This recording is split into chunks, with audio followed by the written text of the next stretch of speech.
cosmic storm. Floating on whimsical wavelengths is the norm. Dancing through the stars, chasing spectrums of light. Riding the waves that are just out of sight. Before modern medical science existed, as much as 50% of Europe's 14th century population died due to the Black Death. Yes, I know, it's a dark way to start a whimsical wavelengths episode. This is also a solo episode. This episode is inspired by a listener. That should be a cue for any of you out there that have an idea or something you want to hear more of on the show to reach out. And this particular listener wanted more ammunition to frame discussions and push back against those who play fast and loose with reality. In Season 1, we did a bit of this with Nikola Tesla and HAARP, the High Arctic Auroral Research Program. And we've also had many episodes which add little tidbits about the sausage making of science, which are super important to understand everything. If one understands the complexities of scientific methods and the instruments and institutions we use to conduct it, it changes your perception. For example, in the same way that vaccines, if you understand the science, become one of humans' greatest inventions, climate change stops being political and starts being something physical. They're observable truths. My dear listener, Robin, described the need for information in a more general way, but gave the example of vaccines. First, I thought from Star Trek. I'm a geophysicist and volcanologist, not an MD, damn it. But I understand science and its methodology. I figured I could go out and approach this from a historical viewpoint and how we ended up in the position we're in. In other words, spin you a whimsical yarn. It's actually crazy when we get down to it and look at it that the opposition to disease intervention didn't begin with vaccines. You could argue it began with Variolation, and we'll come back to that later. This is where they infect people with a milder version of the disease. I should also mention that throughout this episode, I'm going to be butchering people's names and other scientific terms and the way they're pronounced. I'm going to give it my best shot, but I'm human, and this isn't AI voice. What can I say? I have the face for radio. So while we'll come back to variolation, there's even an earlier belief that disease was not something humans should interfere with, like it was divine will. Like so many of these things, they harken back to the distant past. They're reactionary in an effort to disbelieve something in the present or to explain something in the present in a more, I don't know what the word is, relatable way. But before we get into all of this, there's some ground rules because this episode is health related. Number one, I am not your doctor. This is not medical advice. While it is likely that a vaccine will be a net benefit to you, there are cases when that is not true, due to allergic reactions of ingredients inside the vaccine, like eggs for instance, or those that are immunocompromised, like you're undergoing cancer treatment. When these vaccines are taken on a population scale, when we remove the individual, which may or may not have a good reason to not take a vaccine, when we take them on a population scale, i.e. everyone who should take it, it can wipe out or severely reduce the amount of sickness that is in the public. It's an evolutionary arms race out there, and vaccines are an important tool to give us the upper hand. This episode does not constitute medical advice, as I already said. This isn't a debate episode.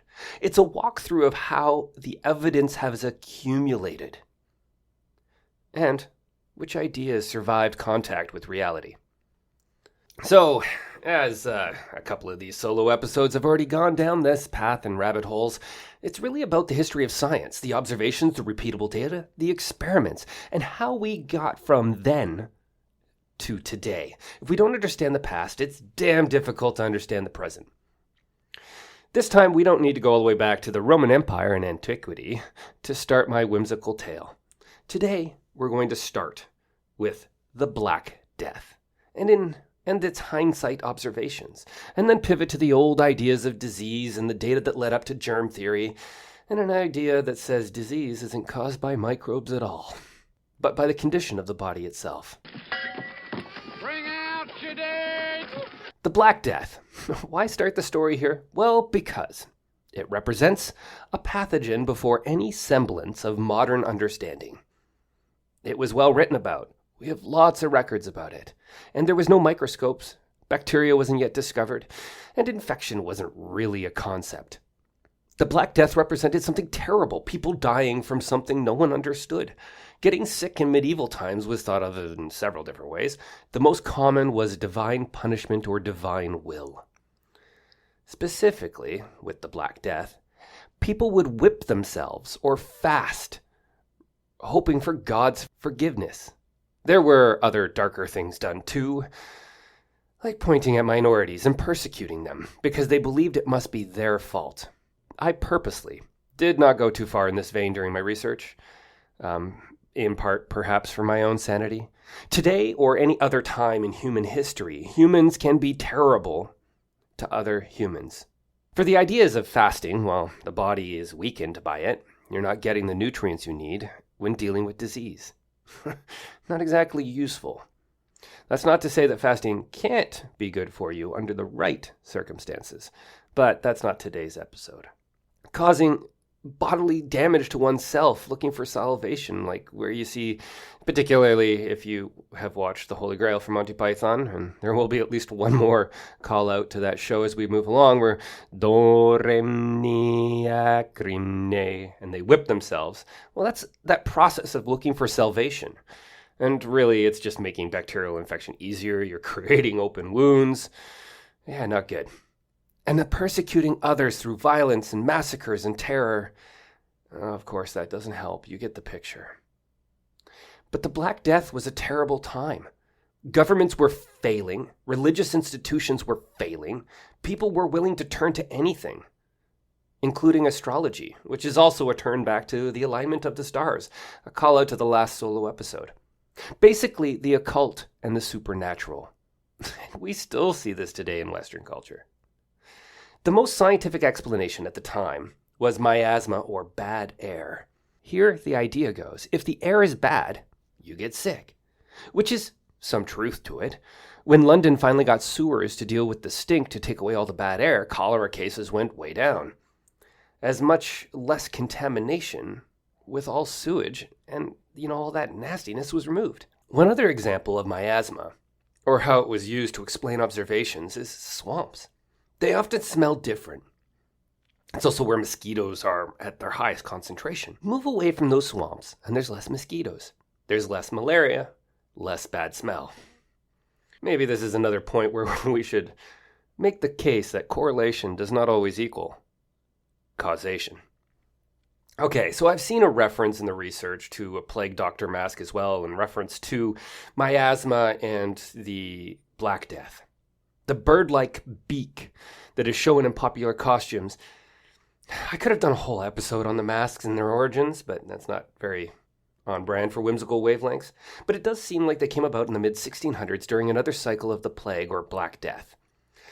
There at least is some discussion of them out there that the idea of the beak could hold nice-smelling things and remove the bad air and therefore protect those caring for the sick. History and humans are definitely strange. Today, we do know what caused the Black Death. Yersinia pestis, a bacteria, a hyperparasite, which means it's a parasite and its host is a parasite. So primarily, if you wanted to describe it a different way, it's a parasite of a parasite. Typically, Yersinia pestis infects fleas feeding off of what they would eat from their hosts, who in this case are rats. Keep in mind, at this point in our story, people being infected had no idea of any of this.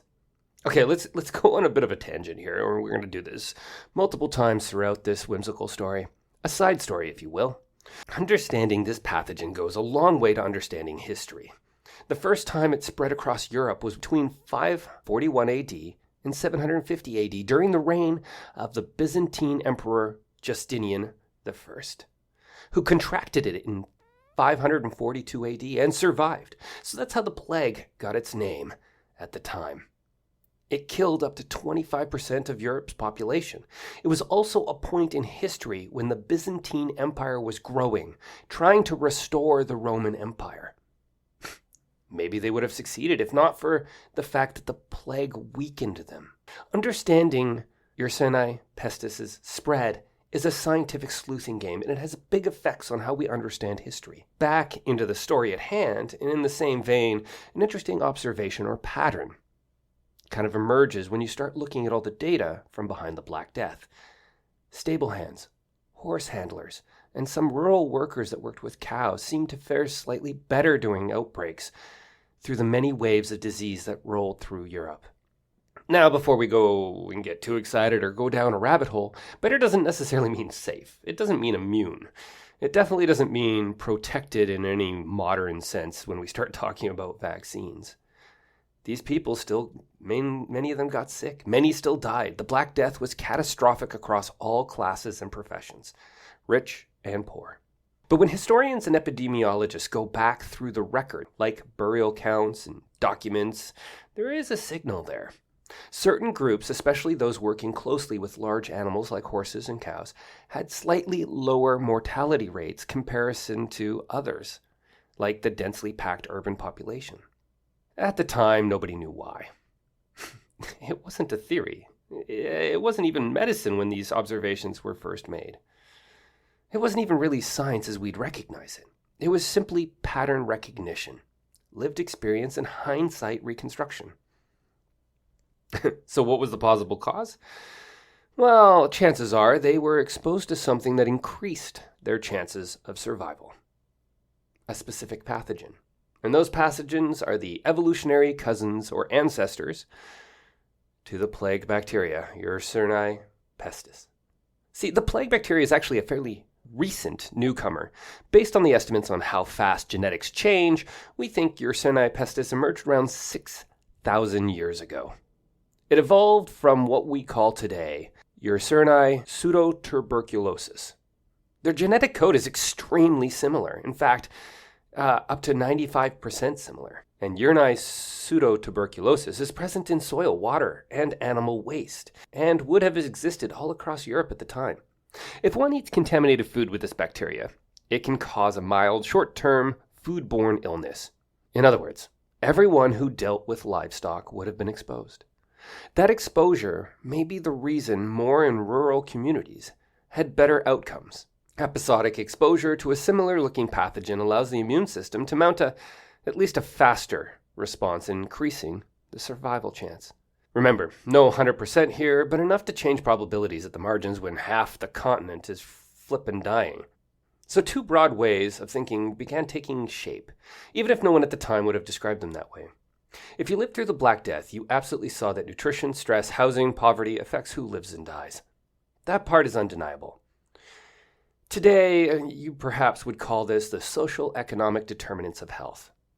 But you also see waves of illness sweeping through towns, following trade routes, moving along rivers, and strike people who were perfectly healthy just days earlier. The problem is, without tools, many explanations can be made to fit the same observations. And that's where we are, historically, at the end of the Black Death. A world full of observations, suffering, and patterns, but still missing one thing that science requires before it can really begin to work. A way to isolate cause from coincidence. Of course, I'm skipping so much. That's what happens every time you want to do a bit of a scientific deep dive through history. So one of the things I'm skipping is really getting into how the Black Death during medieval time also changed the social fabric of Europe, effectively breaking serfdom, which was the way people were organized. I am your king. Listen, strange women lying in ponds distributing swords is no basis for a system of government. But we're here, right now, looking for a rough historical tale of how we get to vaccines. The next observation that is needed deals with other diseases. And one of those observations is like survivors. They often don't get sick again from the same thing. Smallpox, for the time, is one of the most obvious examples. If you survived it once, the odds of catching it again were pretty close to zero. Measles behave similarly. Entire communities noticed that recovered individuals could care for the sick without falling ill themselves. That's a data point. Immunity or resistance happened during the Black Death too. Hard-earned immunity. Those that got sick and survived. The immune system remembers. When new waves of the plague came through, many of those that survived did not get sick a second time. Another pattern is clustering. Disease follows ships, trade routes, armies. It moves through households. It respects proximity far more than it does astrology and the alignment of stars in the sky. This leads to early interventions like quarantine. Venice's 40-day isolation policy, the Quarantina. It wasn't based on biology, but it was based on observation. Hold ships offshore and fewer people died. It was picked specifically at the number 40 because 40 is referenced in the Bible. It rained for 40 days and 40 nights. It was not chosen based on observations or any real sort of understanding. It was a decision made in part to assert control over the situation. And if you're going to assert control over the situation at this time frame, you needed to couch it or have some way to point back to something that people did understand. And the Bible was one of those things. However, looking back, the outcome was measurable. It was a correct action for incorrect reasons. Even those of learned persuasions couldn't understand much of anything. Because at this stage, only the effects are visible. To identify a cause, you need to see the agent. And now we get to the same similar discussion as we did for telescopes. For most of human history, being able to see bacteria were physically impossible. Most disease-causing bacteria are on the order of 1 micrometer in size, 1,000th of a millimeter. Yersinia pestis, that bacterium responsible for the plague, is roughly 1 to 2 micrometers long. To resolve something that small, with visible light, you need magnifications of around 400 to 1,000 times, with good lenses and minimal distortions. Early microscopes just simply couldn't do that.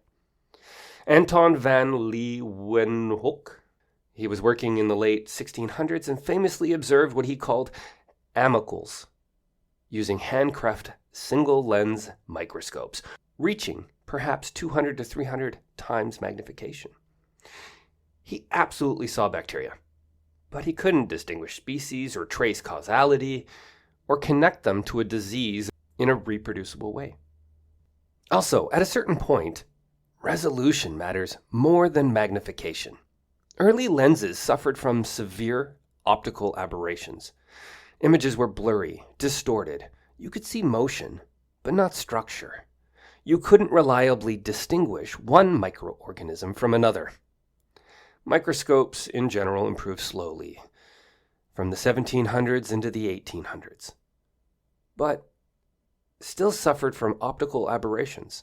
It's a bit like, okay, now we have the magnification. I can see it, it's nice and big, but the image is blurry. And that's kind of what I mean by optical aberrations. It wasn't until the 1830s and 1840s, with advances in lens manufacturing and illumination, that microscopes truly became a consistent scientific instrument instead of just the curiosities of the rich. And now, at this time, it becomes realistically possible to see disease agents clearly enough to compare cases.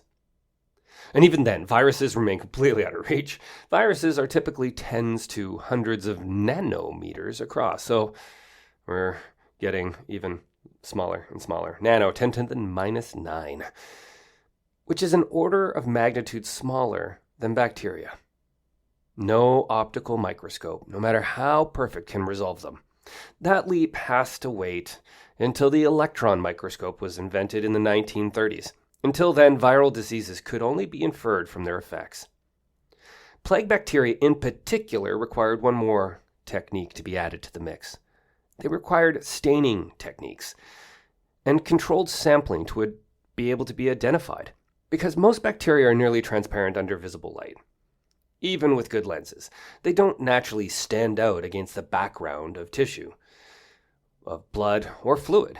So early microscopes just weren't fighting poor resolution, they were fighting a contrast problem. Stains or dyes solves this by chemically binding color to specific structures in bacterial cells, making them darker, more visible, and more distinct from their surroundings. Different strains attach differently to cell walls, membranes, or internal components, allowing microbes to be grouped, compared, and eventually classified. But this required controlled sample preparation, standardized dyes, and reproducible protocols. And this didn't happen until the mid-1800s, when bacteria became not just visible, but finally identifiable. Only then does it become possible to say this organism shows up consistently with this disease, and it just doesn't show up at all in healthy tissue. So while the optical measurements, in this case the evidence, were improving, new ideas or also hypotheses or the philosophy were also emerging. Actually, if you go back and take a look at all disciplines in science, it's normal that humans seem to push the boundaries before we can realistically detect or find evidence. The heliocentric model, harkening back to the previous solo episode, is one example. If I wanted to take one from geology, I could use continental drift. A more modern idea would be general relativity, where black holes and gravitational waves were essentially predicted from a mathematical framework and then only more recently found. So going back, actually quite a long ways, which is kind of surprising. Girolamo Castoro, in the 1500s, proposed that diseases are caused by transferable seeds, an idea centuries ahead of its tools and time. At the same time, another major conceptual roadblock had to fall: the idea of spontaneous generation. The idea that life could arise from non-living matter.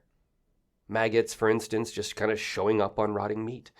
Microbes or spoilage of stagnant broth. And this idea that you could get life just spontaneously dominated for centuries.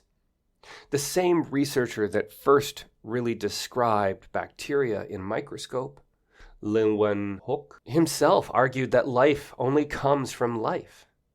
But it wasn't until the 1700s that you could kind of test this experimentally. In 1765, Lazzaro Spallanzani boiled broth and sealed it, showing that no microorganisms appeared unless new ones were introduced. That quietly undermined the idea that microbes were simply materializing out of nothing. Before anyone could name a bacteria or sketch a virus, people were already running these crude, remarkably insightful experiments on disease. They didn't call it immunology or controlled exposure. They just noticed patterns and pushed on them. And we're going to come back to smallpox. It's where one of those patterns just became impossible to ignore. And I've already mentioned that once you got smallpox, you didn't get it twice usually. And really, when you start looking at time in the 1600s and 1700s, this virus was a relentless killer across Europe, Asia, and beyond, taking out approximately a third of those infected. It was predictable in the way the Black Death wasn't. The plague felt chaotic. Some people in crowded cities died. Others survived, and to many observers it looked like fate or divine will or constitution. Smallpox added another layer to that story. People noticed something very specific. If you survived it, you didn't get it again. That wasn't a vibe or a belief, it was a reproducible observation, the core of this scientific method. Survival came with durable consequence, immunity, and even hinted, even in the 1600s, that the body could remember an infection. So shortly after that, us humans got a whole lot bolder. Someone came up with Variolation. See, by the late 1600s, early 1700s, several cultures, including China, India, and the Ottoman Empire, had developed a practice called Variolation. It reached England in about 1721. The idea was both simple and, quite frankly, terrifying. It would take the material from somebody with an active smallpox infection, often dried scabs or pus, talk about gross, and introduce it into a healthy person, usually through a small cut in the skin, or you would breathe in dried powdery scabs. Yeah, talk about gross. Really gross. Besides the grossness, the whole thing to me is just crazy, because people at the time didn't understand anything about smallpox. They couldn't isolate the cause, they couldn't see it. There's no germ theory yet, and we'll get to that in just a few moments. What's the proper analogy? Okay. So I had to go looking for a proper analogy. And after some searching, maybe scurvy? In that particular case, as another aside, a physician, James Lind, conducted an experiment in 1747, considered one of the first controlled clinical trials in medical history. He took 12 sailors with scurvy and divided them into pairs, giving each a different treatment. Only the pair given oranges and lemons recovered quickly and dramatically. And while it did take a couple decades for it to be mandated as part of the rations for the Brits and the Britons on long voyages, it gave them a significant advantage: healthier crews. It helped make them a naval superpower. And this was well before we knew what vitamin C was, how it helped the body. It's also the reason British sailors, and then eventually all of the Britons, got the nickname limeys. Okay, so back to variolation and smallpox. No one could reliably predict a mild case in the modern sense.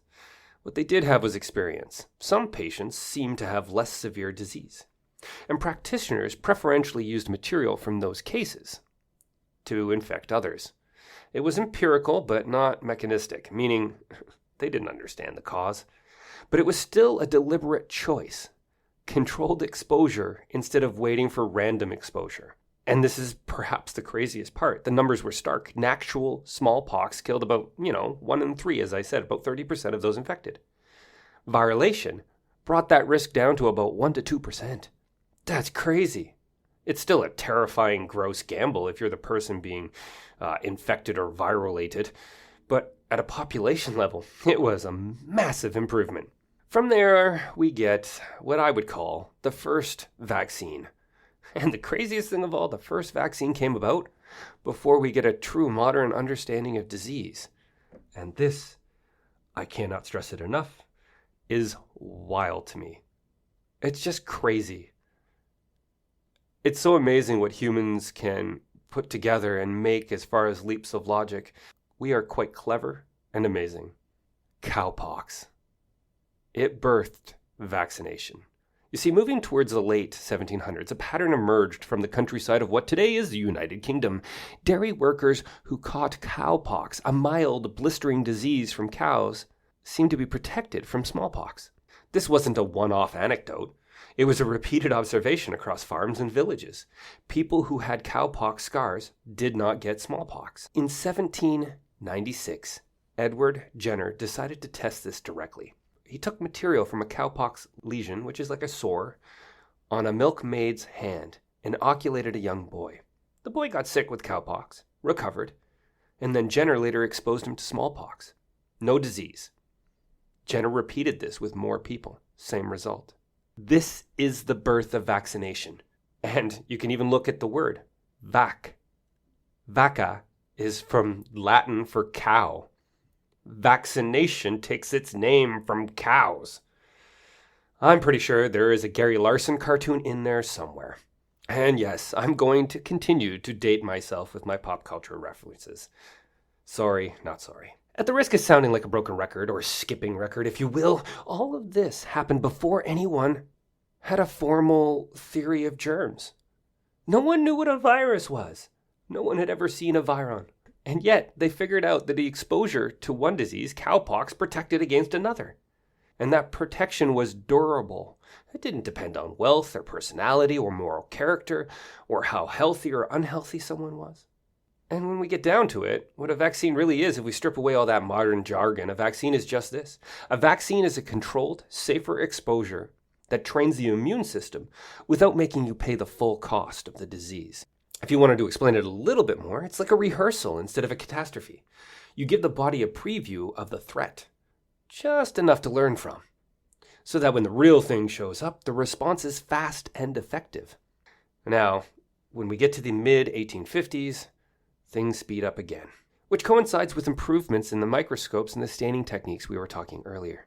Ignaz Semmelweis, a medical doctor, showed that hand washing reduces maternal deaths even before anyone knows why. In 1854, a cholera outbreak in London, the physician, John Snow, no, not that type of John Snow, this person actually really did exist, unlike the one in Game of Thrones, did something quite radical. He mapped disease cases like a proper epidemiologist and traced water sources. He showed that the cholera outbreak clustered around the Broad Street pump and declined when the pump handle was removed.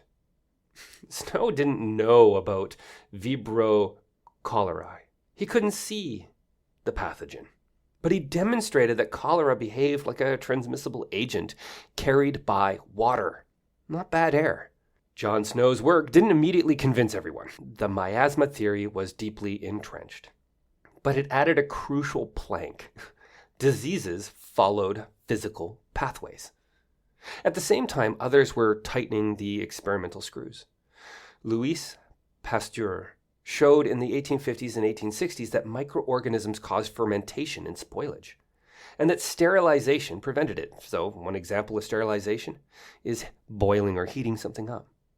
Joseph Lister applied these ideas to surgery and introduced antiseptic techniques in the 1860s. Surgical mortality rates dropped dramatically. By the time Robert Koch identified the bacteria responsible for anthrax, tuberculosis, and cholera in the 1870s and 1880s, the groundwork had been laid by decades of instrument improvement, careful observations, and the methodological discipline. This is not a sudden revolution, it was an accumulation. However, you could say, once that happened, you could argue it was a revolution. But it was built on that slow drip, speeding up drip of observations and data. Patterns first, then tools, then mechanisms. By the mid-1800s, science had finally had enough resolution, both optical and conceptual, to stop arguing about what disease might be and start asking what it was. Pasteur, based on the observations of fermentation and spoilage, argued passionately for what we now know as germ theory. As a complete aside, just before I move on, Pasteur is the person we've honored to make the word pasteurize. So germ theory, specific microbes invade a healthy body from the outside and cause specific diseases. In other words, the baseline for our modern understanding.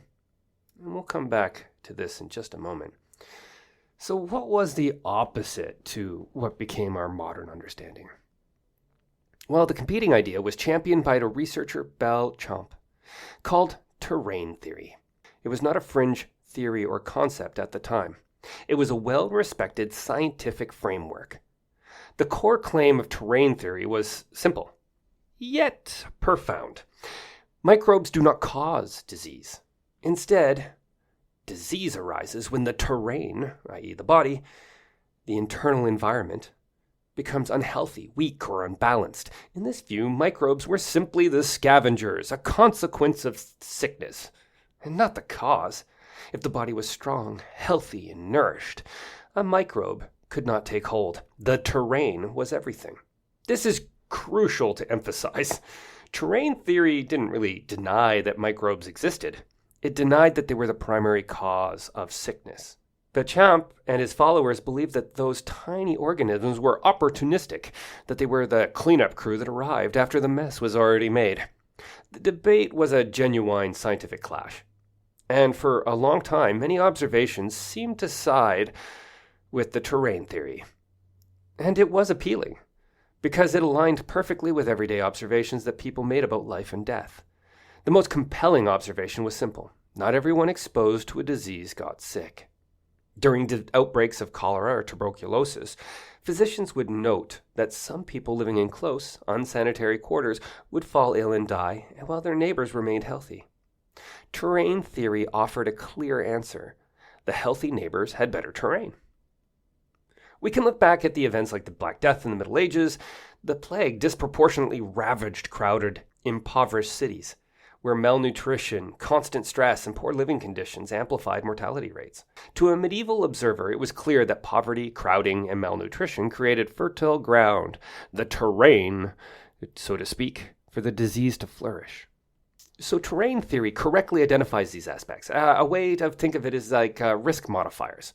It correctly observed that your diet, stress level, hygiene, and living conditions all matter immensely to your health outcomes. However, terrain theory makes a fundamental error in causation. The terrain absolutely can determine if you get sick, and or how sick you get. But it is the microbe that pulls the trigger, so to speak. And that is the necessary initial cause of a specific illness. The really strange thing is we know this. We have all the data. It is viruses and bacteria that get us sick. Terrain modifies the outcome.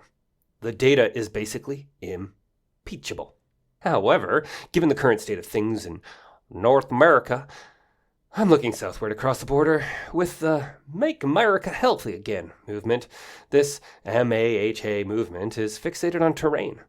It tries to shift the blame for one's sickness or cancer or to the individual. I guess it can be empowering to think that you have control over all of this, but essentially, a modern movement hung on an 1850s idea that doesn't even support the data on its own. It is so strange. It actually breaks my brain. It's also a common issue with these quote-unquote ideas. Flat earthers often invoke that gravity doesn't exist. It's all based on density and buoyancy, which is an old idea to explain gravity that doesn't work and doesn't reproduce the data. As crazy as that seems, that flat earth has similarities to the anti-vaccine movements, it comes back to an idea that is incomplete. It's almost like people need things to be simple or they rebel. Their brain just kind of goes poof. Can we blame education? Or maybe it's hidden people pulling the strings. I don't know.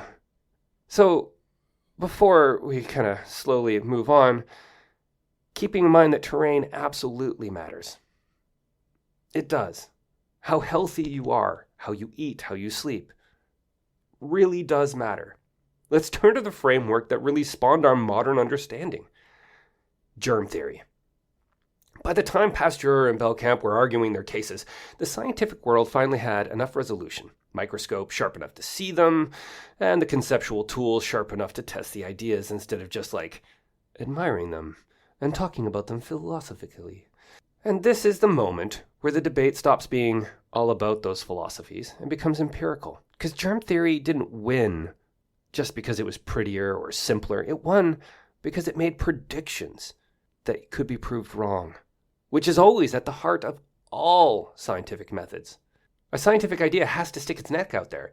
It has to say, if I'm right, X should happen. If I'm wrong, Y will. Germ theory did that immediately. Terrain theory didn't or couldn't. It explained outcomes after the fact, but it didn't generate testable forecasts.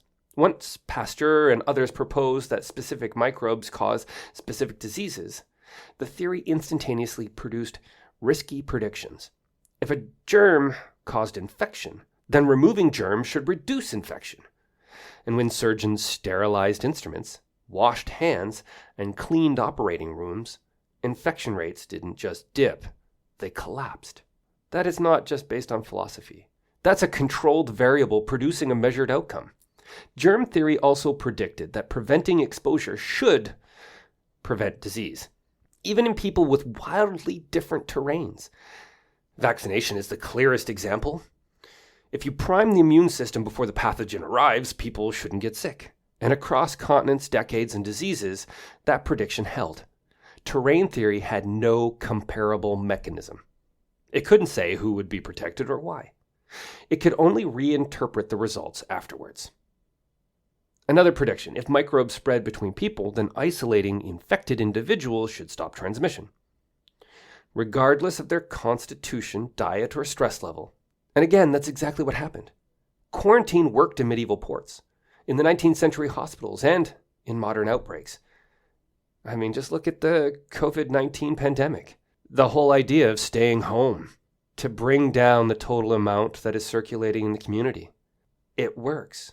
You don't need to know someone's terrain to understand why separating them halts the chain of infection or transmission.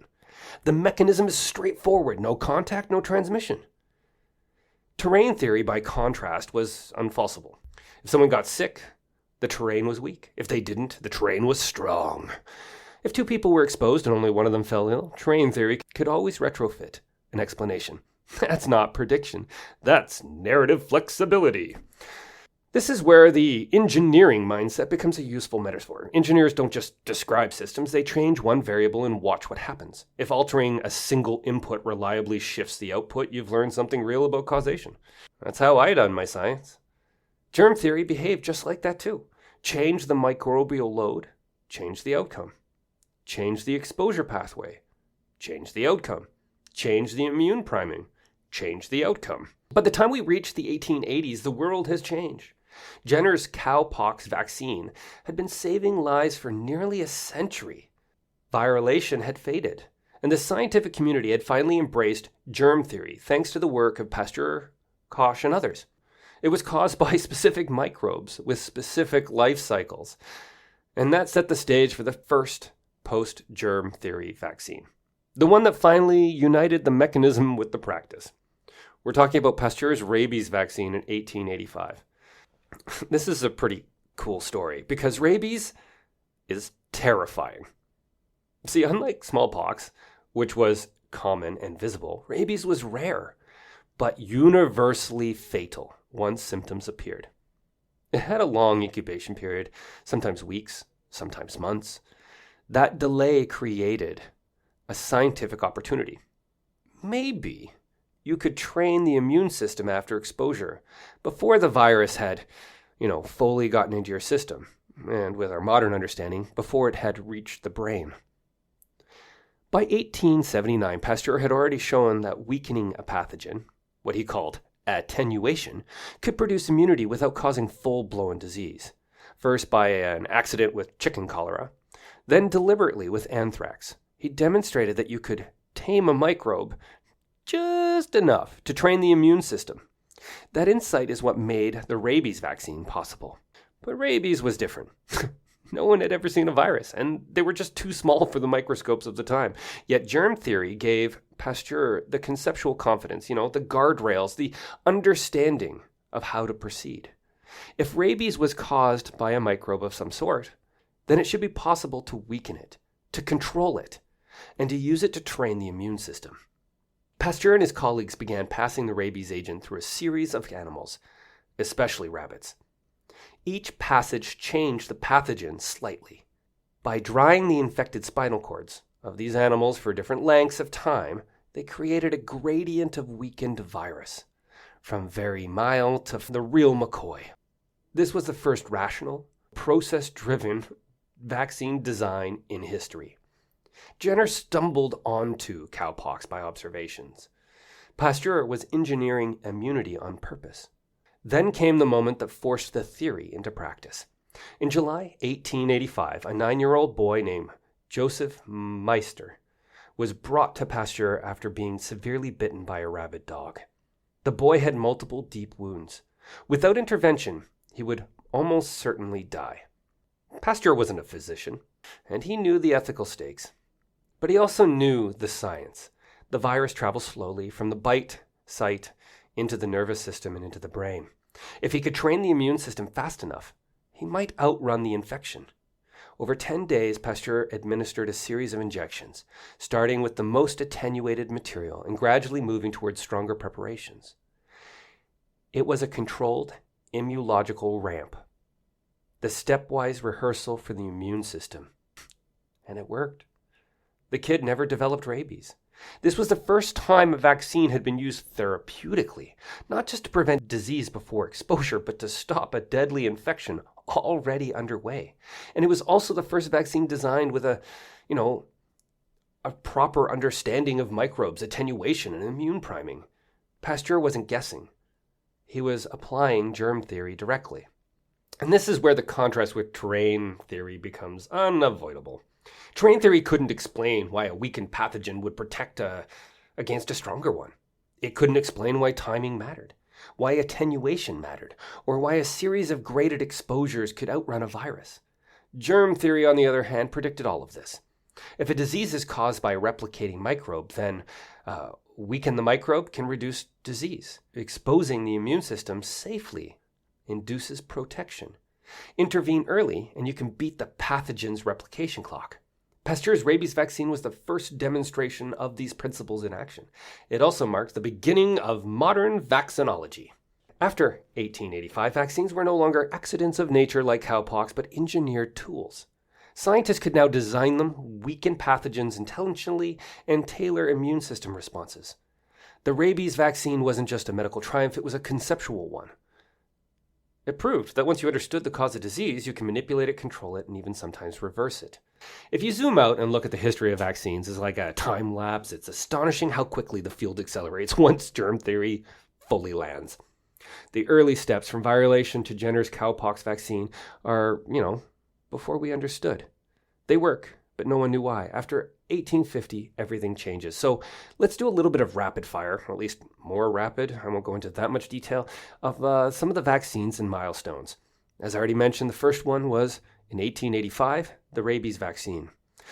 In the 1890s, diphtheria antitoxin. So this isn't a vaccine yet, but it's a milestone, as researchers show that the body produces specific factors or antibodies that neutralize the toxins that this particular bacteria makes.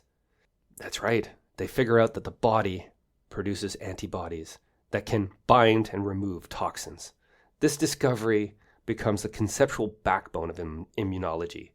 And then finally, 30 years later in the 1920s, we get taxoid vaccines for diphtheria, which we just mentioned in the 1890s, and tetanus.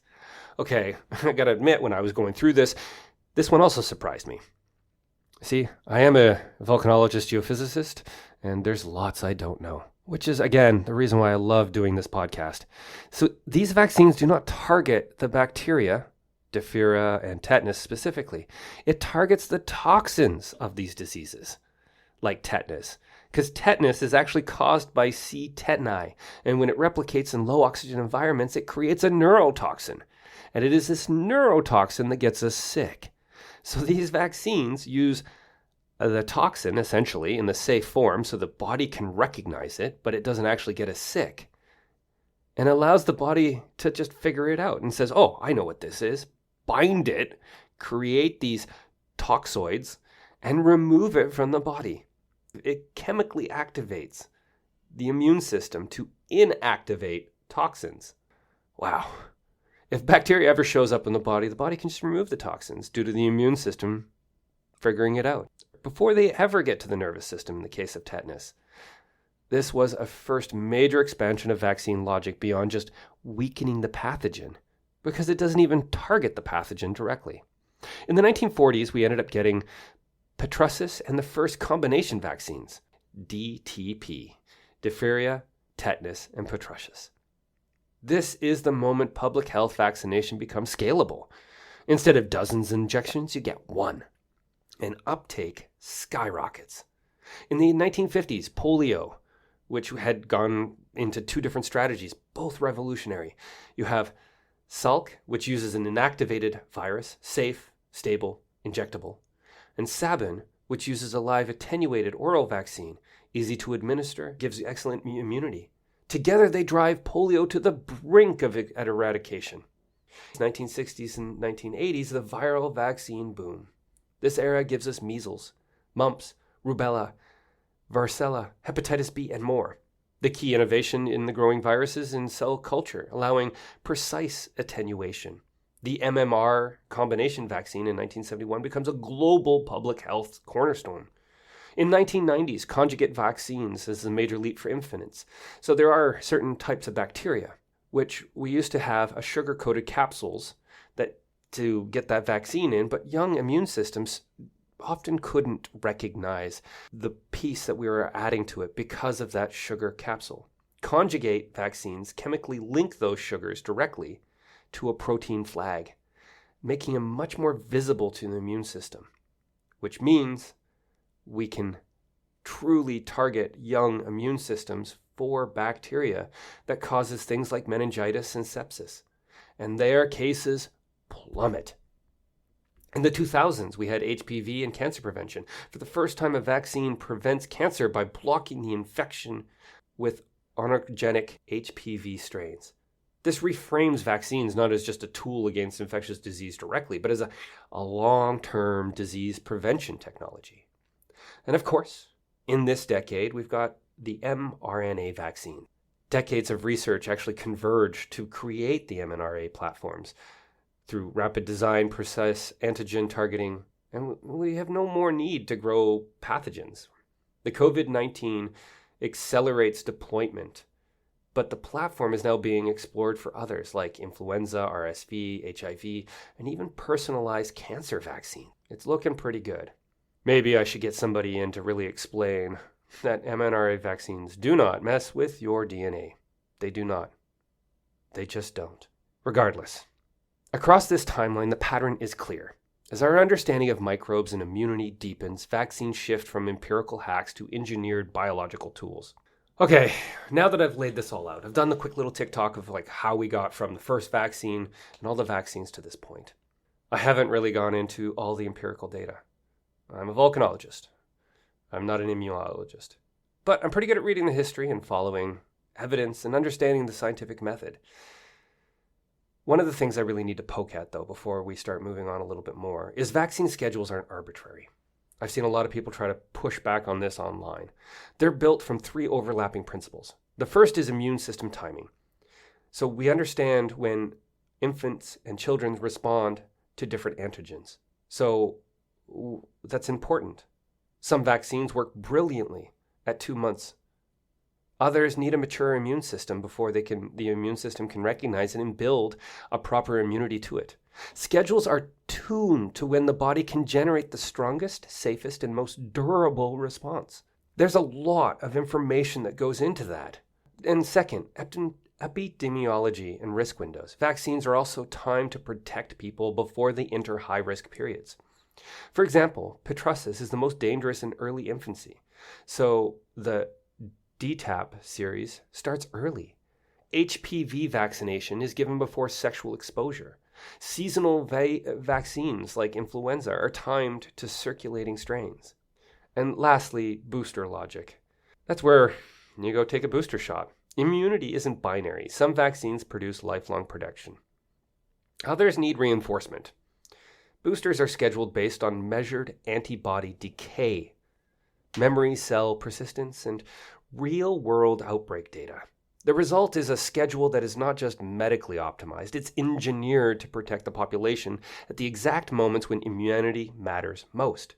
The data is clear. It should really end there. Our immune system can take that. It's better the vaccines than the diseases. Could there be tweaks that improve with outcomes of new data and so on and such forth?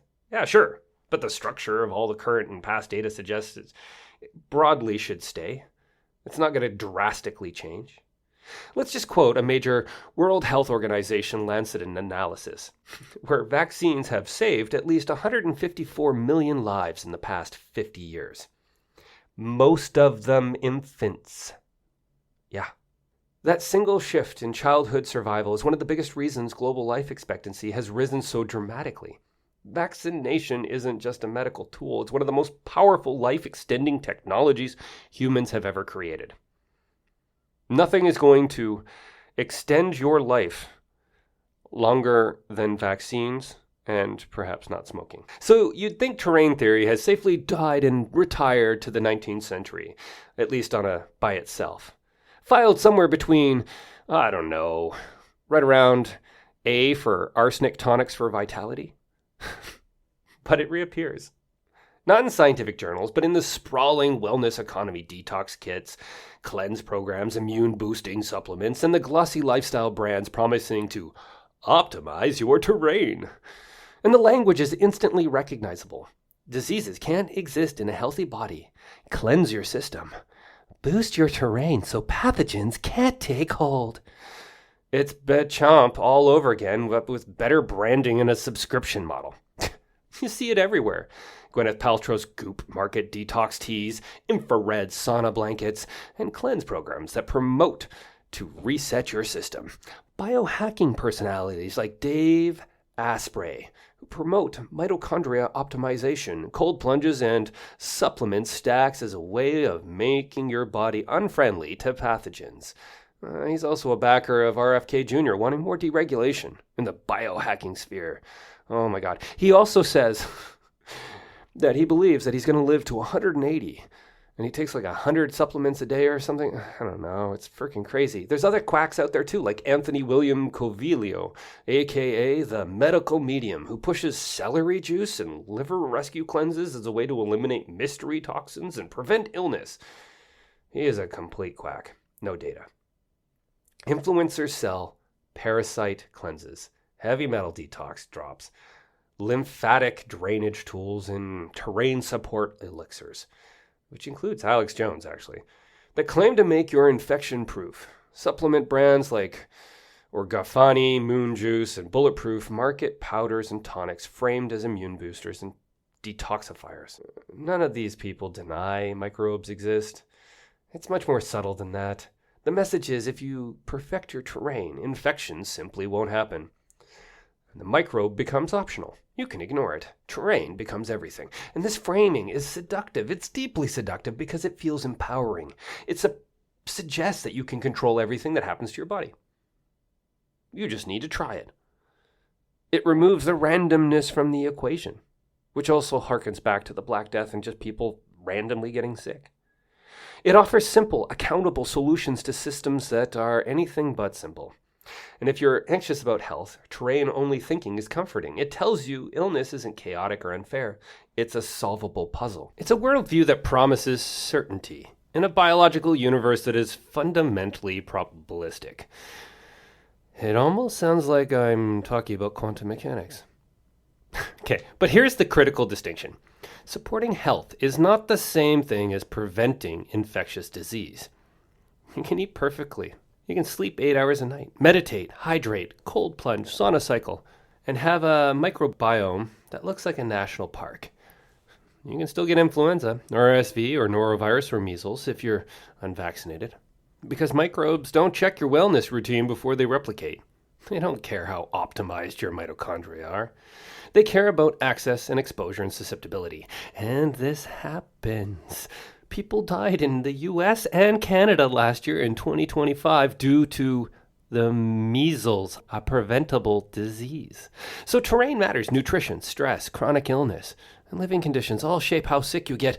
They influence severity, recovery time, and complications. But they do not determine whether a virus can infect you in the first place. I could go on and on and on. It drives me crazy.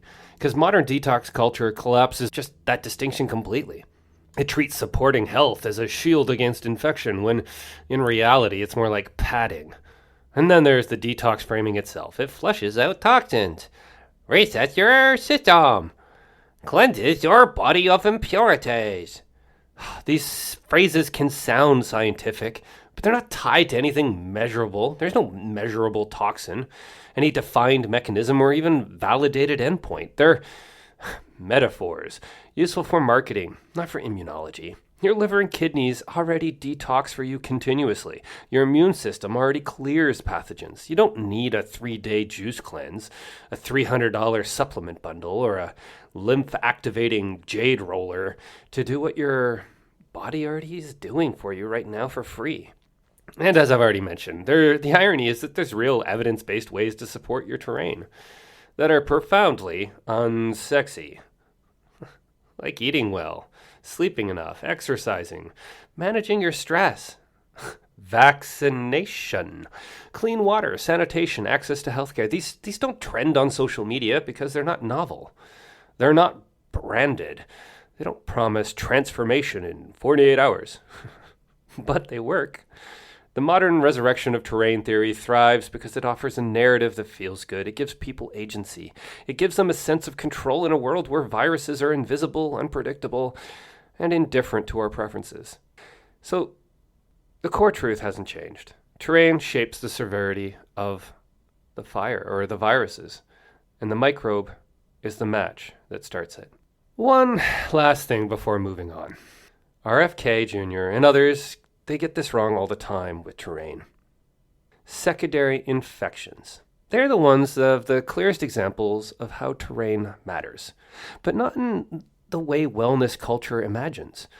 You can have a near perfect health, great sleep, balanced nutrition, a whole package, and a simple viral infection can still open the door for something worse, not because your terrain was weak, but because the first pathogen temporarily reshaped your terrain. A cold virus can strip away the protective lining of your throat, suppress local immune defenses, and create tiny breaches in the mucosa of your throat. And suddenly bacteria that normally live harmlessly in your nose or mouth, like streptococcus, have an opportunity they didn't have yesterday. That's how you get strep throat after a cold or a bacterial pneumonia. after influenza. The terrain didn't fail. The terrain or the pathogen altered it. Another microbe exploited the new landscape. It's a reminder that terrain isn't a static personal attribute. It's a dynamic battlefield constantly shaped by the microbes that entered it. It's also one of those flippin' common refrains about, oh, COVID-19 doesn't kill people, all this other stuff does. Yeah, well, what changed the terrain in the first place? If you don't get as sick with COVID-19, you have less avenues for other secondary infections to take hold. And again, it's sometimes the most dangerous infections aren't the ones first through the door, but the ones that followed behind. If you have immunity from a vaccine, even for a pathogen that rarely has fatalities, you don't need to worry about those possible secondary infections. The one that takes a healthy person to one that may not make it. Over population scales, the effect is huge. If you step back and look at this whole story, from the Black Death to detox culture, it's really a story about how humans try to make sense of suffering. In the 1300s, when plague tore through Europe, people had no tools to see the cause, no microscopes, no scientific framework. Disease felt cosmic, spiritual, fated. You survived because God willed it. The explanations were comforting because they were familiar. Then the world slowly sharpened. We started to get the evidence from microscopes of a hidden universe. We started to see and push the boundaries with variolation. And Jenner's cowpox vaccine proved immunity could be engineered. Staining techniques in the 1800s let scientists isolate actual bacteria and things that were causing us to get sick and watch them underneath the lens. Germ theory finally connected the dots. Disease wasn't mystical, it was microbial. And we have all this data. It is so crystal clear. And yet here we are, circling back to the same old ideas of a couple hundred years ago. I still don't get it. I don't even know how to convince people that are just so believing in this stuff. You know, the whole modern terrain only thinking isn't new. It's the Black Death with better branding, and it's medieval belief that illness reflects moral or personal failure, just repackaged as toxins and cleanses and boosting your terrain. It's an idea that if you just live purely enough, disease can't touch you. That you have total control, or conversely, if you get sick, it was meant to be. These explanations sometimes feel good because they make the world legible. They give us agency. But they collapse the distinction that took centuries to uncover. Terrain shapes the outcome, but microbials initiate the event. When you get down to it, you know, people are not powerless. We have vaccines. We have modern scientific understanding, so we're not doomed. We're not at the mercy of fate. We're living in the first era of human history where we can see the cause of disease, measure it, weaken it, block it, and sometimes eliminate it completely. And it's still a story we're writing. We're still inventing new things. We're still looking at new ways of using vaccines. It's pretty cool. But I just wish we would stop revisiting these old ideas. It drives me crazy. So that brings to an end here for this solo episode yet again. Hopefully I did it some justice, and hopefully Robin is glad that I did it and enjoys it. Hopefully the rest of you guys do too. Remember, you can definitely send me an email. It's in the show notes. You can leave me some messages on social media. Poke me and kind of push the show in different directions. What kind of guests should I actually be trying to get at? This episode was fun to put together. These solo episodes actually take up a lot of work, especially when they're not in my wheelhouse. So it'll be a while before I probably do another one of these.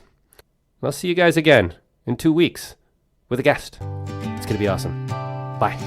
In a world so chaotic, so misbehaved, echoes of melodies remind us it's always colors weave stories painting the sky, swaying to rhythms as the galaxies fly by.